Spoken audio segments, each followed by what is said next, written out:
I, as a child, used to taking a picture of David Beckham to the hairdressers, literally print it out on the printer, take it in and say, do my hair like this so I look like David Beckham. That's outstanding. Which era? Yeah, which David Beckham era? There were a few. To visit the cornrows.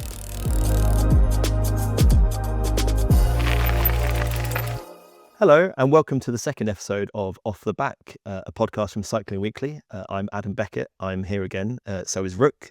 We were both here last week, but joining us for the first time is Tom Davidson. Hello, yes. My name's Tom Davidson. I am a senior news and features writer here at Cycling Weekly, based in London. Not a racer myself. I once came 28th in a hill climb competition. So by someone else's standards, that might be quite the racer. By mine, it's not really. Unfortunately, my riding at the moment is mostly indoors on the turbo trainer, but I'm looking forward for the brighter days. When was the last time you cycled outside, Tom? On your road bike. It was this year. It was about 2 weeks ago, and it was only about 30 kilometers. It felt really good though, like a lot better than being on the turbo trainer. So it's nice to be reminded that actually it can be really pleasant to be outside. It's just, I don't know about you, Rook, over there, but it just hasn't stopped raining in England for seemingly ever. That's just our life now. But yeah, there we are. I just ride with full fenders and just get out there. But I did ride the rollers for the first time in a long time this weekend because I was away to the coast for the weekend and thought I would bring some sort of training device, and I brought my rollers, which I hadn't touched in years because I have a kicker at home, and I forgot that that's actually kind of nice. The idea of that terrifies me. I don't know about when you, Tom. I cover a lot of track racing, and when I go to track races, even the most pro of pros look a bit awkward getting on a set of rollers, and that is enough to put me off. I mean, getting on and off is the tricky part. Once you're going, it's really fluid. I'll take your word for it, but I'm not at that level of risking my life just yet. Talking of track cycling, we're going to kick off this week by talking about some of the big things in cycling. And at the moment, it's the European Track Championships where there have been a lot of records broken, at least 3 to my mind. Tom, you've been having a lot closer look at this than I have. So yeah, it's interesting. I mean, we're halfway through an Olympic cycle now, and it's not usually the sort of time you would find records being broken. We have had, you're right, Adam, 3 world records. There have been 4 world record breaking rides, 2 of them in the same discipline or in the same event. So we've had the women's 200 meter flying start, which was Emma Finucane went 9.7 seconds. And then we've had both the men's and women's team pursuit records go. And this was on the day we record, it was yesterday. So it was day 2 of competition in Konya, Turkey. We're talking substantial margins as well. The in the men's team pursuit, which the Danish quartet took, we saw the first ever sub 3:40, so 3 minutes 40 over the 4K event. Again in the women's event, which the British team took, they broke the world record in the first round and then again in the final. And it's very interesting. It says a lot about the standard of riding these days, but it also says a lot about the velodrome and the conditions, and everyone knows how important that is in track cycling.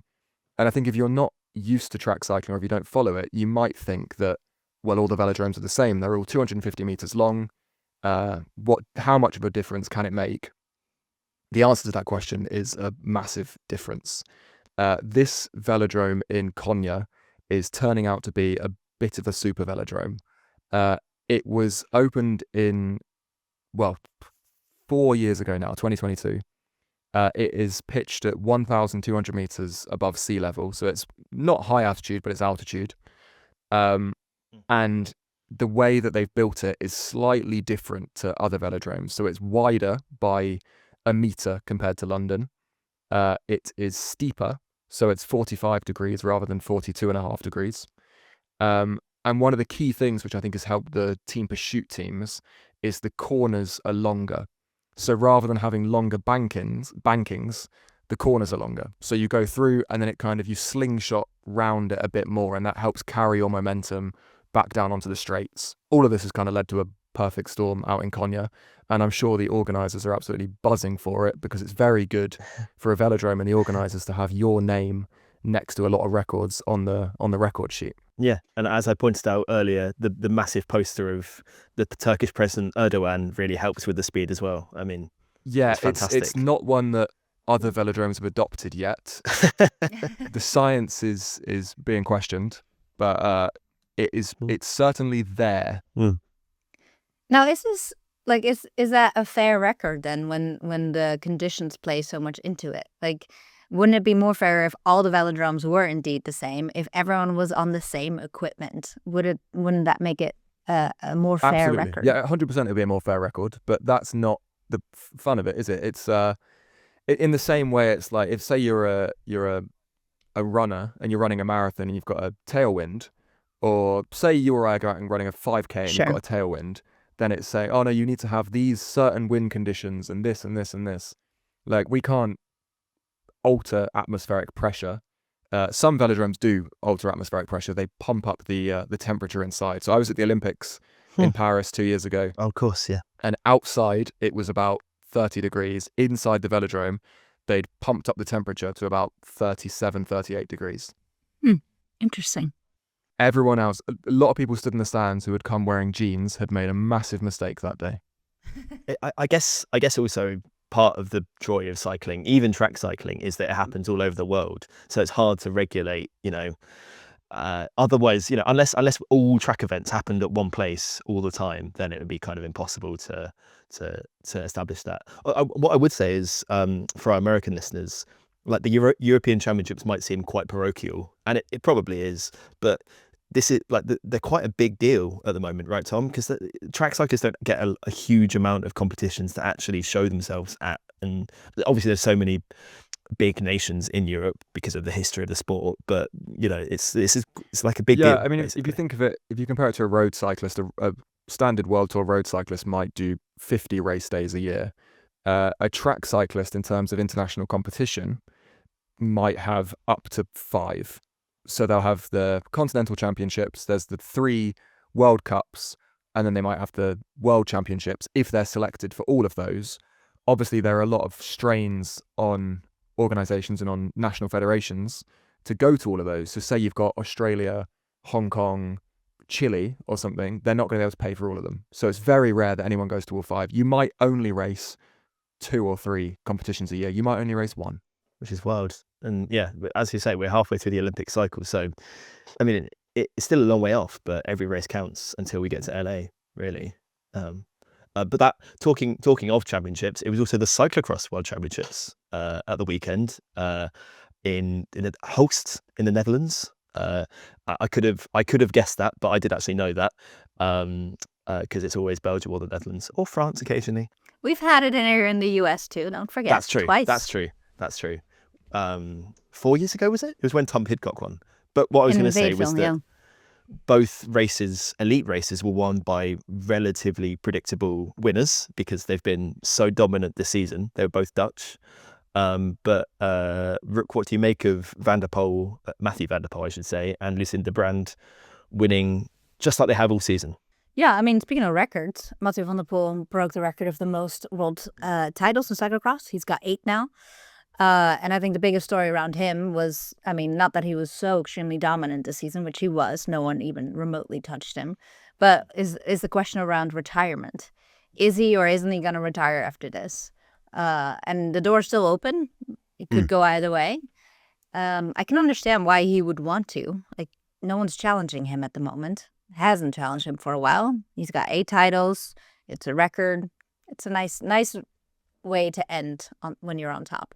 So, yeah, that was the biggest story around him. And then Lucinda Brand, personally, I love seeing it. To see someone closer to my age crushing it in a field of youngsters is great.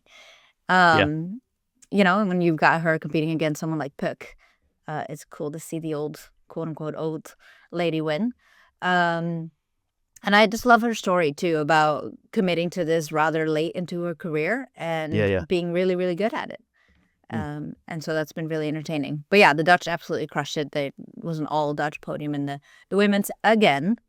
And I think 2 out of the 3 men on the elite podium were Dutch as well. So it was very predictable, but it made it no less entertaining, I thought.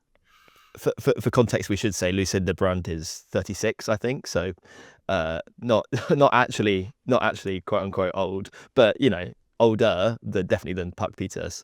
It's weird because we're all very used to Dutch women dominating across basically all cycling, but it's in cyclocross where it's just kind of next level. I mean, um, every race is either Puck or Lucinda Brand or Alvarado. It's pretty wild. What do you think of Van der Poel and his retiring or not retiring, Tom? It's a difficult one. I get the whole retire at the top thing. No one's challenging him. But for me, it looks like the way he structures his seasons has been working very well for him. He comes off the back of a cyclocross calendar.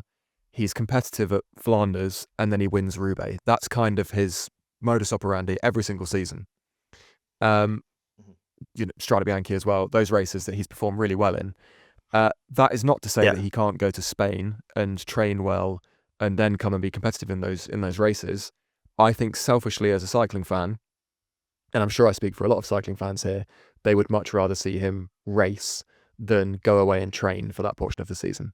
I think also it's not insignificant that he might be the biggest star and like so far above everyone else, but that does mean that he gets paid quite a lot to do these races. And I'm not saying he needs the money because he really probably doesn't, but in terms of just like, it's just a nice little boost every winter. And I don't think he'd need to kind of quit cyclocross and still, he's probably only I think this season he did 13 races. He could do like 7 and still be as good probably. I think as well he should take enormous pride in being a flag bearer for that sport. I haven't 100%. seen the numbers, but I'm sure that when he races, the TV viewing figures are significantly bigger than when he's not at a race.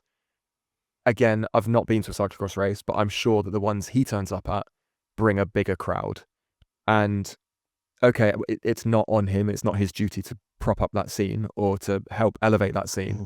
But if he can do that, I'm sure he should take, as I say, enormous pride in that. And I'm sure he does. It's also not on him to not be so good. Like he just is so much better than everyone else. I think it's more of a shame that his rivals, obviously Wout van Aert has done cyclocross over the last few seasons, but he's done it a little bit less and is less committed to it. And the last cyclocross rider to win the world championships that wasn't either of those two was Tom Pidcock, and he's just not really doing it at all anymore at all. So I think that's kind of that's an interesting parallel to draw as well, because we've seen it as well on the women's side this season. Kat Ferguson, who was a defending mixed relay world champion, decided to skip her cyclocross season.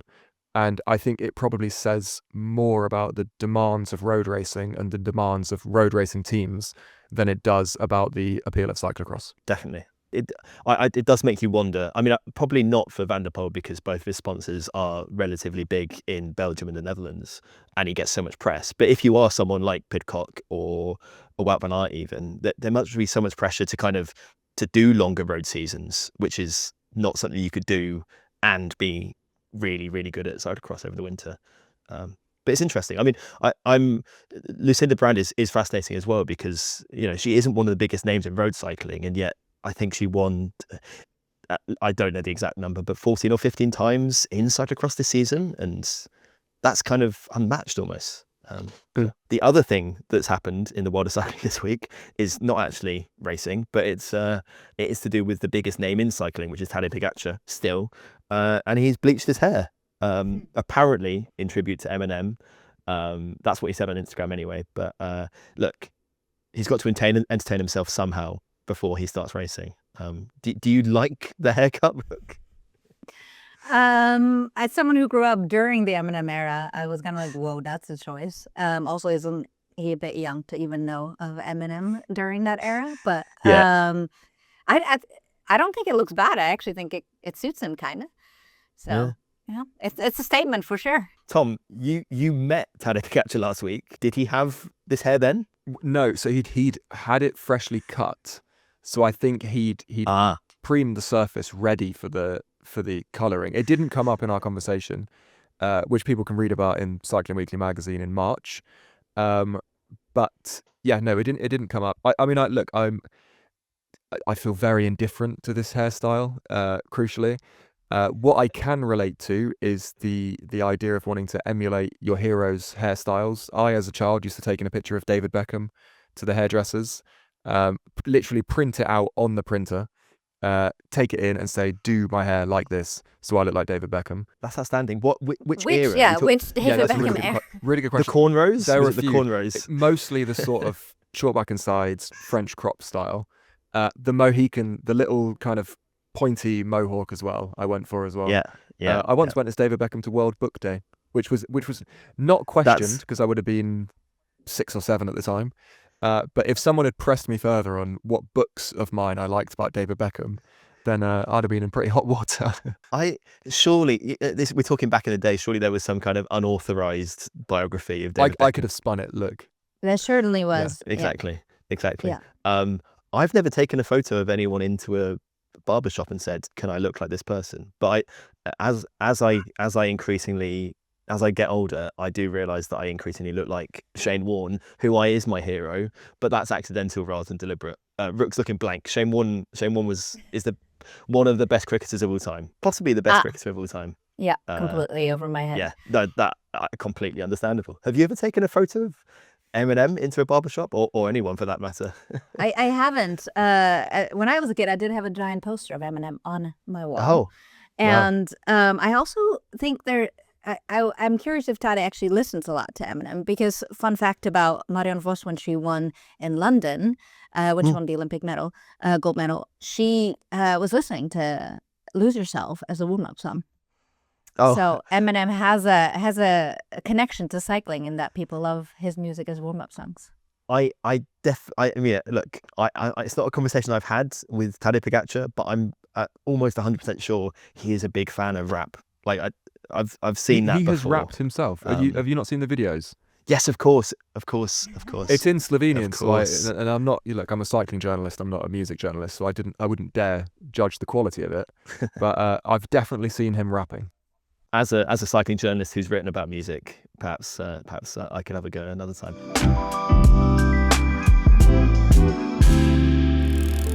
Moving on to the biggest stories on our website from this week.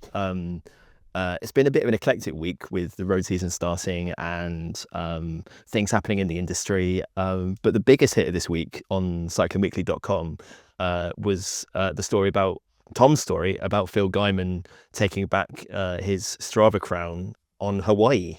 Tom, tell us a bit more about I'm very excited by this. I get very excited by Strava KOMs and records. I don't know if you've been able to tell that already. It's. Oh, before we go any further, then, do you have one? I do, but I'm not telling anybody where it is or what it is. I have 2 Strava KOMs. You know how Strava kind of splits the same road up into 2, so it's only really one. Yeah.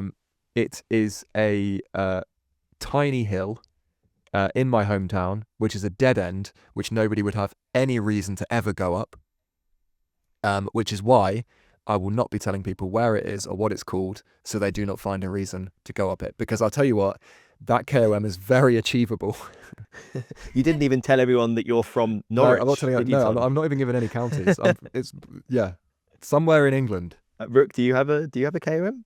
Oh, I have loads. Surely. Yeah. Yeah. Exactly. Yeah. I mean, the US is a big country. It's not that hard to get one. I have a couple that I'm proud of. One is Hurricane Ridge, which is a big climb in Washington State on the Olympic Peninsula. It's a good Everesting mountain because you only have to do it like 4 times. So yeah, it's a big one, and that's one that I actually like. But I'll admit, probably these days my QMs are mostly on the downhill and not on the uphill. What I would say about QRMs, KRMs before we get into the story about Phil Gaimon, which is what we're actually talking about, is that all of my female friends that cycle and are fast cyclists get so many more, either outright titles or trophies, top 10s, because sadly there are fewer female cyclists. So the one tiny benefit of the patriarchy stopping women from cycling as much as men is that there are more QRMs out there for kind of speedy people that I know. For the taking. Mm-hmm. Exactly. Whereas, the amount of men that are cycling means that there are very few. But I do have, I hold the record for a hilly route around Bristol that the whole segment lasts. It's like I think my time is at 1 hour and 2 minutes, and it is my dream to get it under an hour. And in that, there's 500 meters of elevation. So that's I'm patting That's myself really on the back good. for Sorry, that the one. way you were setting that up, I Nice. thought you were saying, Yeah. and by the way, it's really hard for men to get KOMs, and that is why I don't have any KOMs. But good for you. You've got a good one. I've got one, but it could easily be beaten if someone serious took targets at it. But so far, no one has. No one has. But anyway, Tom, talk to us about Hawaii. Sorry, About Rick. Mauna Kea specifically, because Exactly. there are two very big climbs in Hawaii, and this is the longer of the two. Mauna Kea is one that we like to put in headlines as the hardest climb in the world. We are talking 90 kilometers from start to finish. It summits at over 4,000 meters altitude.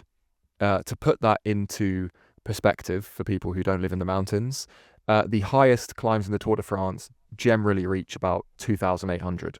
So we're talking a lot higher than that. How long did it take Phil Gaimon? Well, actually, we should probably start with who Phil Gaimon is, if you don't know. Phil Gaimon is a retired pro cyclist. He retired in 2016. He rode for the team that cycling fans today would know as EF. When he retired at 30 years old and started a YouTube channel called Worst Retirement Ever. He's probably one of the original content creators in cycling. He was influencing before it was cool to influence. This is before everyone. Exactly. In his channel description, he says he's only on YouTube because he couldn't cut the world tour. But I mean, make a good thing out of it. Like, he's got 150,000 subscribers, and he's holidaying in Hawaii, so it's fine for him. Mauna Kea, as I said, 90 kilometers, more than 4,000 meters altitude. Gradient, you'll be wondering to know, 4.7%, which might not sound so frightening, but it's deceptive. The last 21 kilometers are at about 9%. I'm going deep on this. Oh, No, also, it just you want to say Go. that the final bit isn't paved either. It's ash and cinders. Exactly that, Rook. The final bit, and that's once you get above 3,000 meters altitude. So bearing in mind, like, thinking you're riding in the Tour de France, right? You get to the top of the highest mountain of the Tour de France. You think you're finished. No, you're not. You've got kilometers and kilometers of ash and cinders to ride across. what does that mean for an ignorant person? Gravel. Not me, but Yeah. Gravel. Okay. Okay. Phil actually swapped to a gravel bike for that section, and then I think he swapped back to his Did he? lightweight road bike for the final bit right up, because then it's really, really steep at the top, up to the observatory. You are now, everyone's running calculations in their head as to say, how long would that take you to do that? Do you two know how long it took him to do that? I'm pretty sure, not exactly, but I don't want to give it away.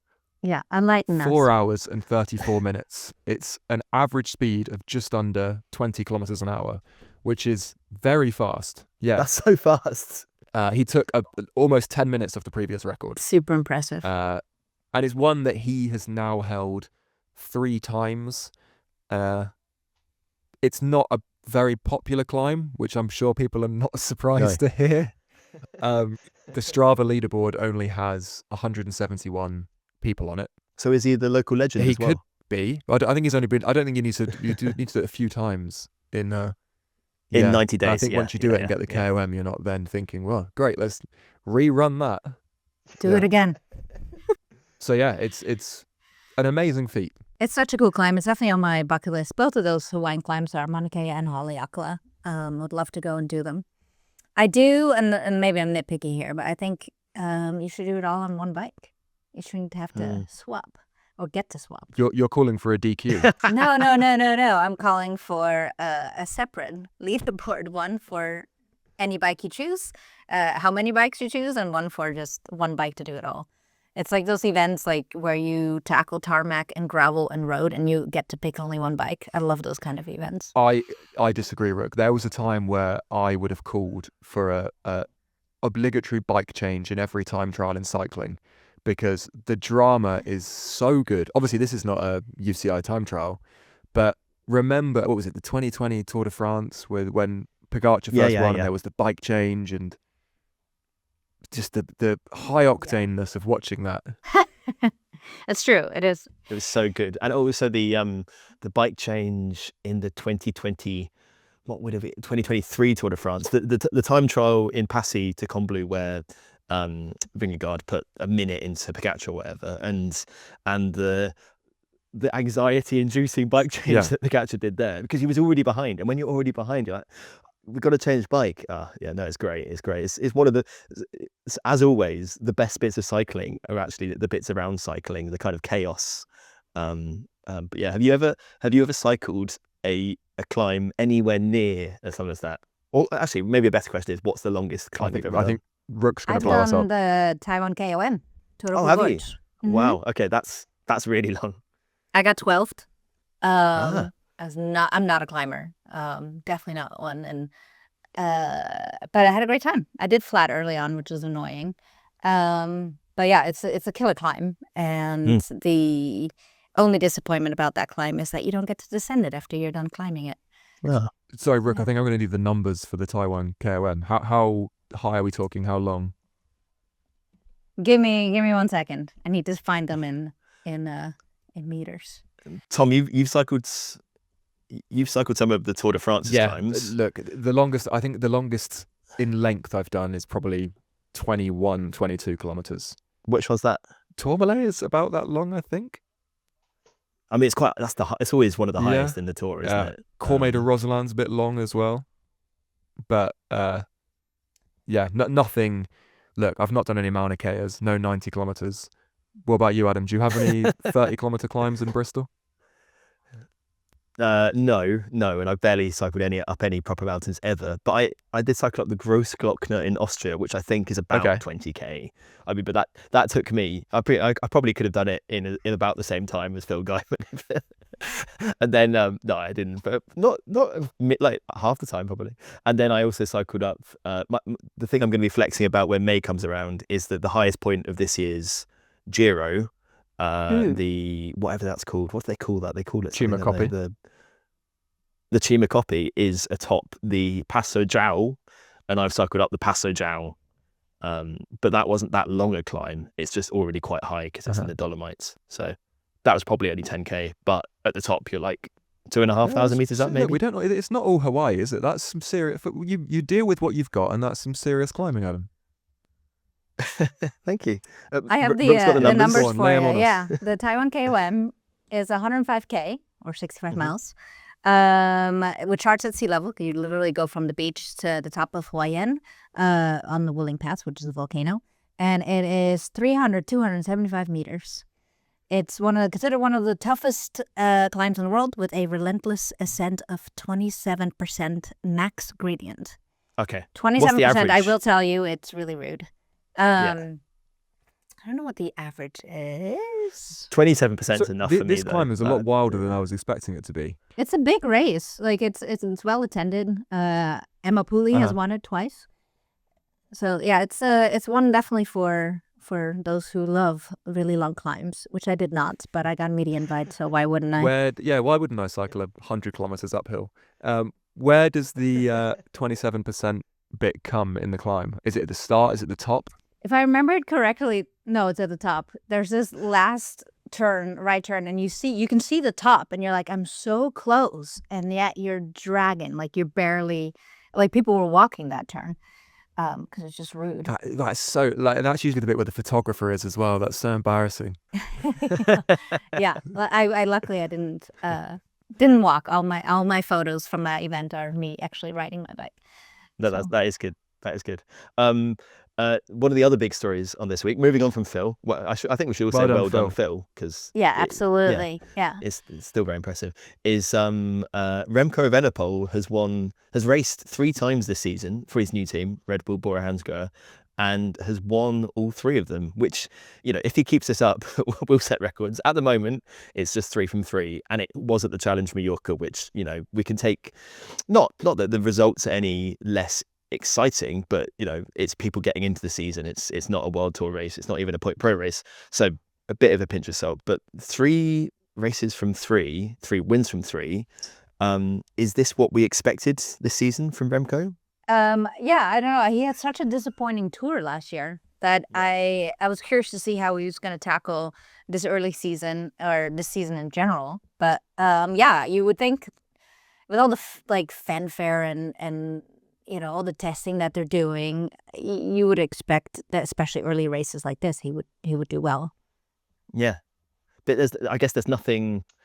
There's no, obviously there's a lot of pressure on him to start well, but at the same time, there's no need for him to win all of these early season races because, they're not the ones he's aiming for. Well, they're training races. Yeah. Yeah, exactly. Tom, did you actually catch any of them? Did I watch any of the Challenge Mallorca races? Correct. I did not watch them. I'm aware that Remco won 3 of them. And I think it would be improper of us not to extrapolate those results to the rest of the season and declare him now the winner of Liège-Bastogne-Liège, Il Lombardia, the Tour de France. Ooh.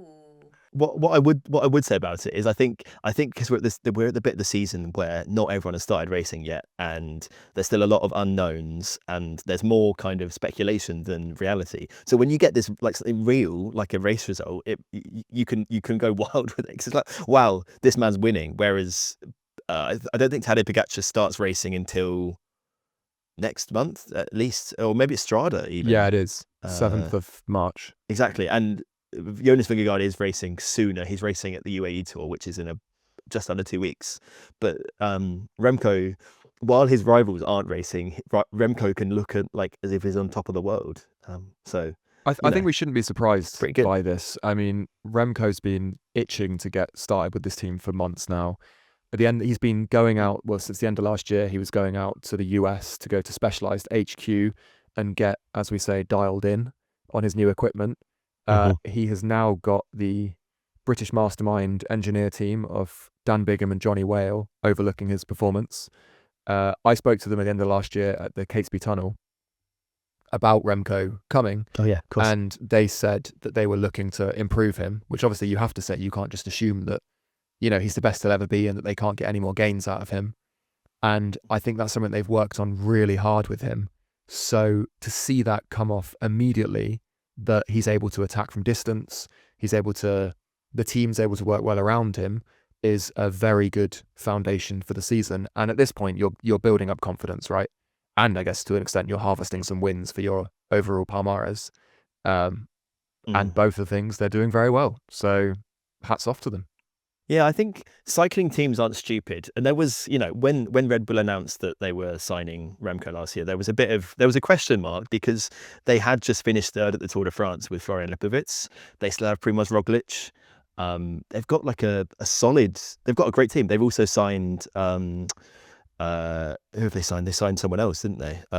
My mind's gone blank. But they've got this great team, and do they need another GC option? Oh, they've got Giulio Pellizzari as well. Do they need another GC option? And then you see Remco in position and you think maybe Soudal Quickstep were holding him back a little bit. That's no shade to one of the best teams of all time. It's more just they were never a GC team. They tried their best. They won a Vuelta with him, but they couldn't offer the level of relentless support that you kind of need to be right at the top.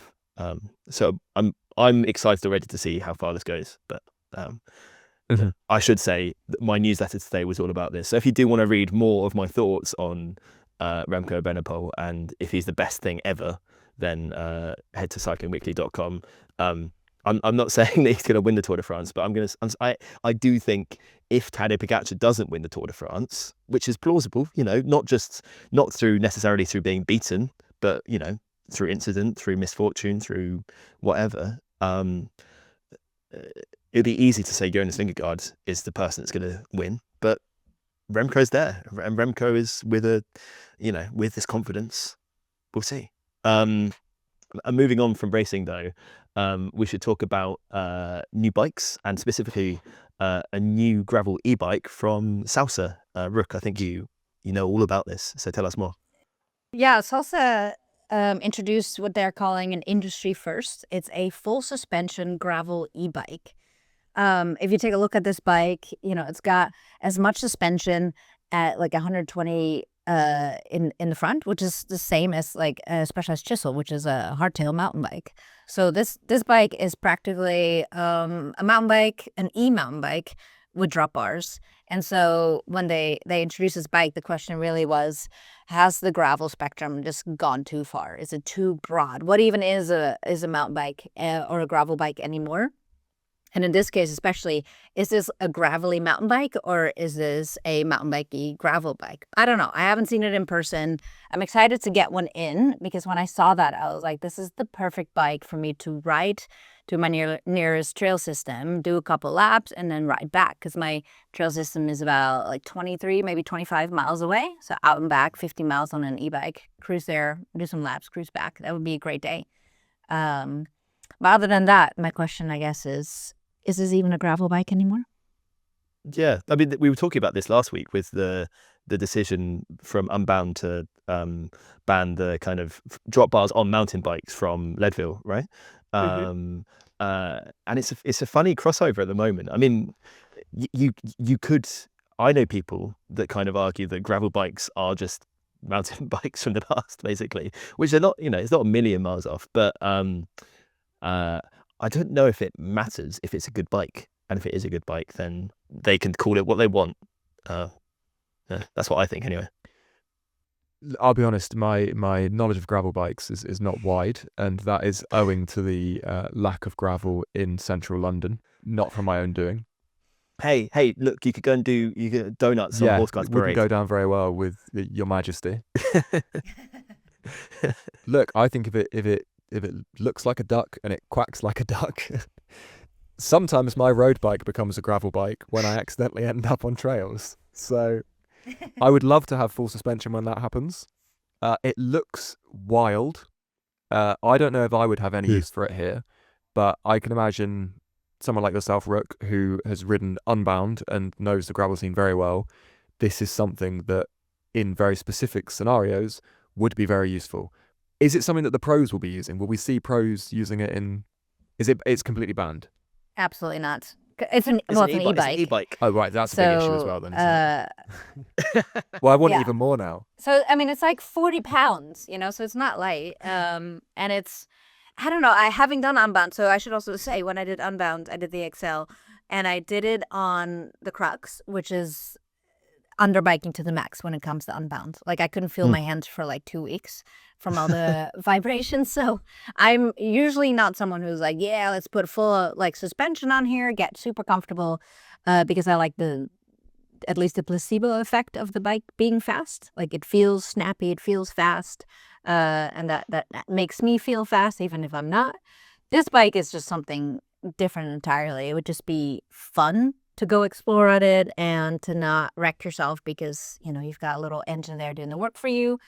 We have a lot of these like super steep logging trails. For that, it would be great. Like, just like get you to where you need to be without having to walk it or expend a lot of energy. But it's definitely like one of these bikes that comes out and you're like, okay, this is new.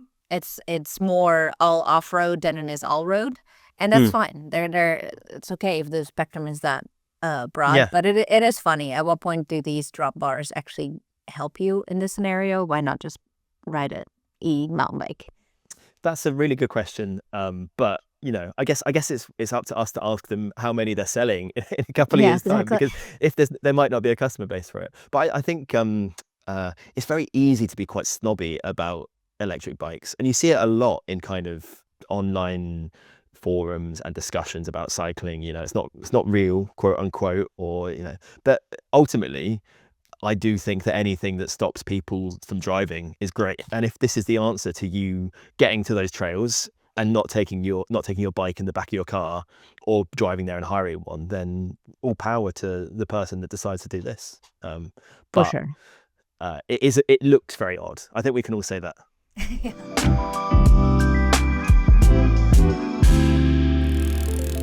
Last week we started this segment talking about kind of the hot topics that our readers have been chatting about in the comment sections. We get some articles more than others that either kind of go wild in the comment section on our website or on social media, and this one kind of went wild more on Instagram and Facebook than actually on our website, which is interesting. It's kind of clear. Sometimes it's a bit obvious where things are going, and sometimes you're taken by surprise. But Rook, if you just want to talk us through this again relates to Salsa bikes, just talk us through the story. Yeah, Salsa sure knows how to launch a bike. Just stir up a bunch of controversy early on in the week and then release a new bike at the end of the week. It definitely gets you paying attention.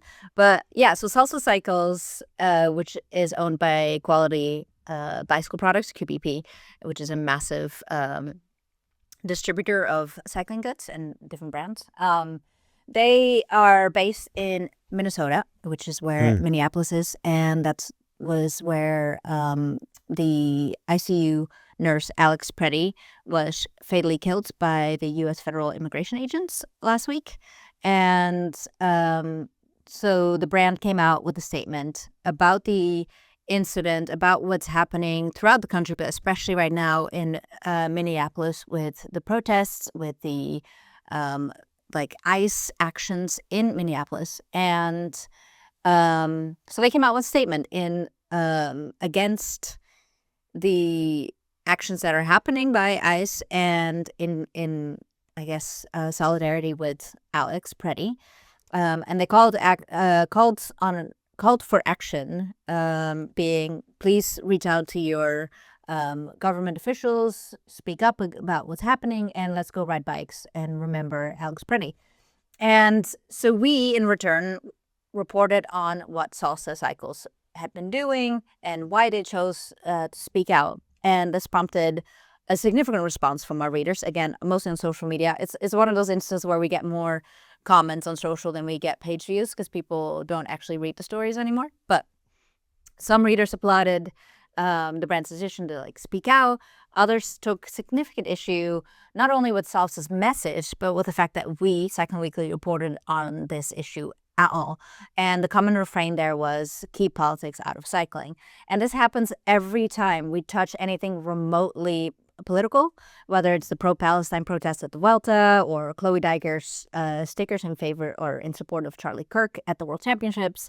Every time we report on this, we get this negative feedback that we need to keep politics out of cycling. Cycling is people's form of escapism. Why are we mixing into this debate? So the question is it even possible to have neutrality in sports or sports reporting?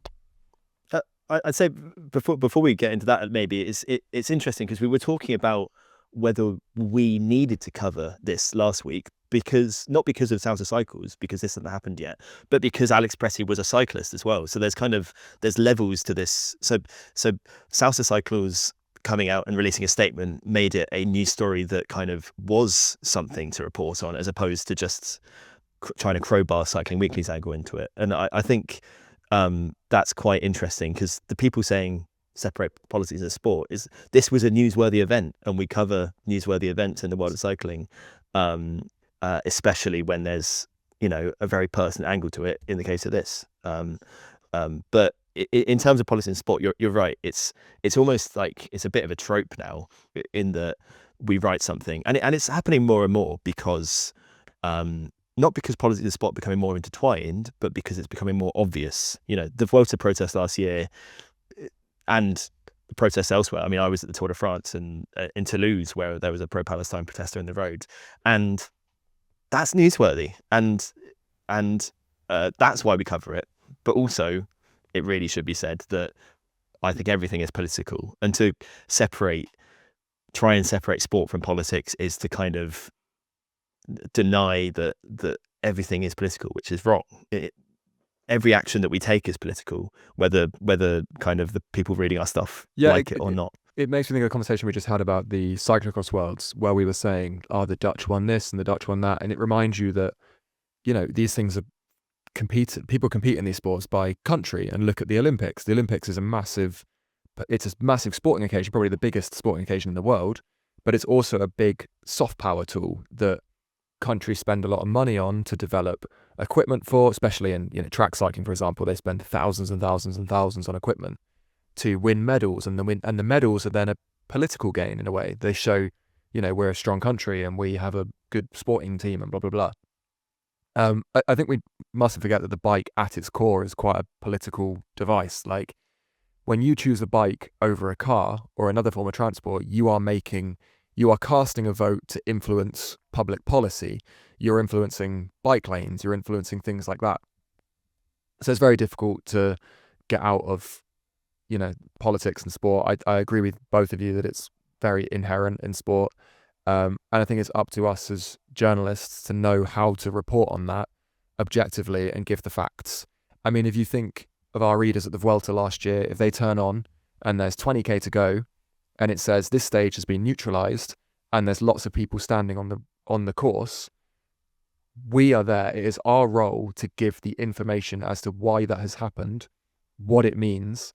And a lot of the time we can go further than the TV reporting because we've got the time to look for more information, speak to different groups, find out each side and see where they align on it and why this has happened. And that's why we're there to give the context on a lot of these things. A lot of the sports governing bodies like to push forward this illusion of sports neutrality, and they put some half-baked regulations in place. But I think realistically, sport is a mere microcosm of the world that surrounds it. And when tensions run this high outside of sports, it's going to trickle into sports.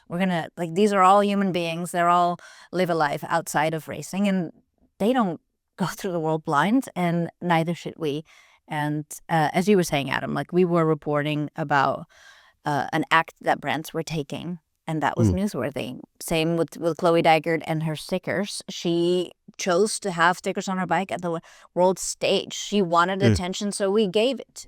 It's not it's not us encouraging people to be politically aware, but it should also be noted that if we remain silent on these topics, we aren't doing our duty as reporters reporting on what's going on, but also that is a stance in and of itself. I mean, it was after the Vuelta last year, or during the Vuelta, when the UCI released that statement saying we condemn people trying to make sport political. But then you take a step back and you look at the peloton and you see, this was at the Vuelta, there's a team sponsored, owned by the Bahraini government. There's a team sponsored, owned by the UAE. There's a team with strong links to Saudi Arabia in Jayco Alula. There's a team with strong links to Kazakhstan in XDS Astana. There was a team with perhaps not as overt links, but quite strong links to Israel in Israel Premier Tech. And these are all political acts. And it's almost insulting to for the UCI to say, oh, no, we don't like sport being political when the sport is so clearly political. And I think it also says something about people's ignorance, I suppose, but also privilege, that they feel that they can come to sport and switch off and not think about politics when it all clearly is quite political. But I think we could go on for another half an hour about this without really convincing the people that we really want to convince. But we just wanted to touch on why we write those stories and give a right to reply to us, to the people that always scream at us, why are you writing about politics? It's because, I will repeat again, everything is political. The person is political. The public is political.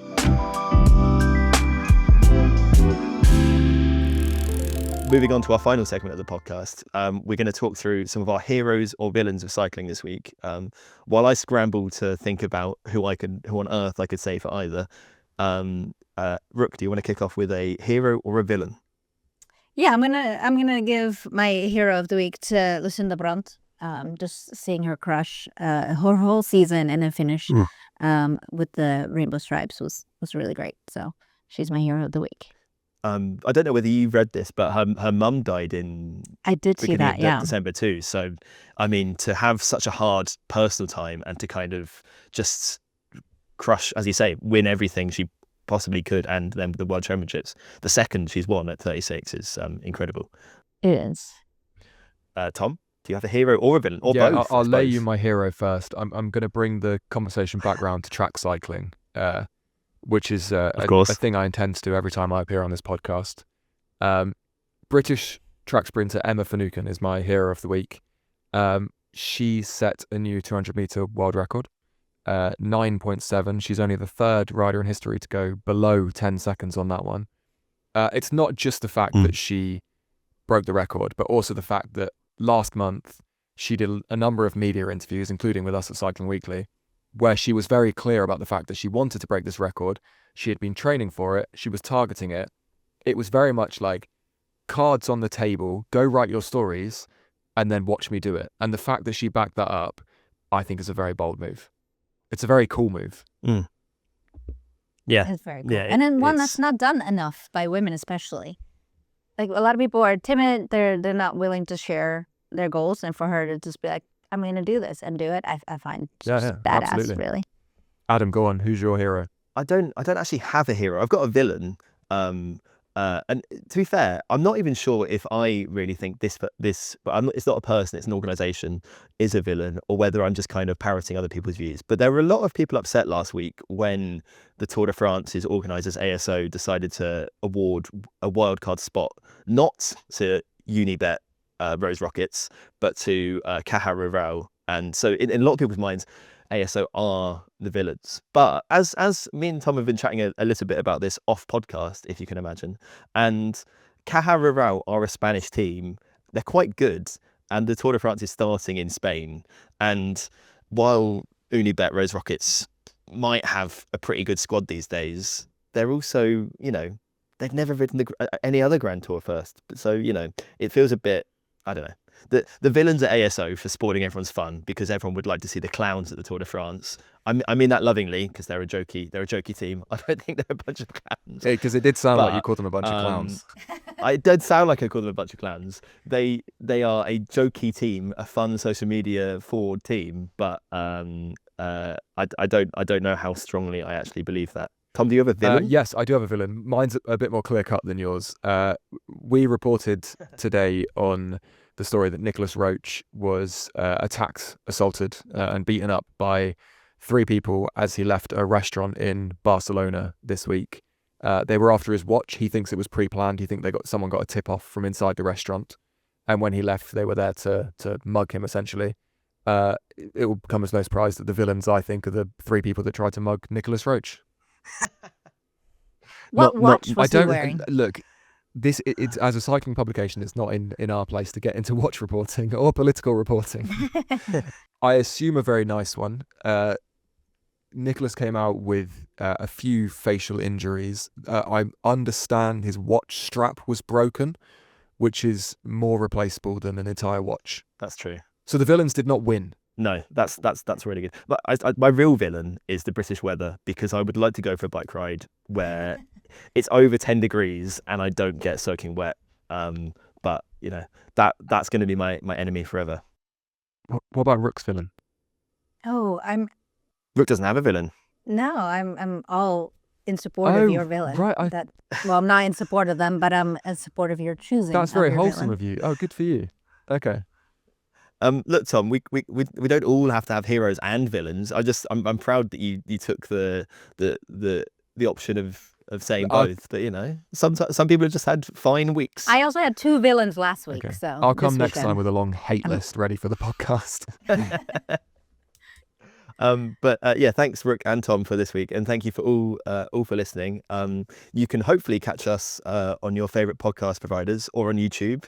And if you have any questions, email them to cycling@futurenet.com, or just head to the Cycling Weekly website, cyclingweekly.com, and you can find all of our articles, how to contact us, everything else on there. Enjoy our content. We do it for you. But that's episode 2 of Off the Pack. Thank you very much. Thanks. Thanks, guys.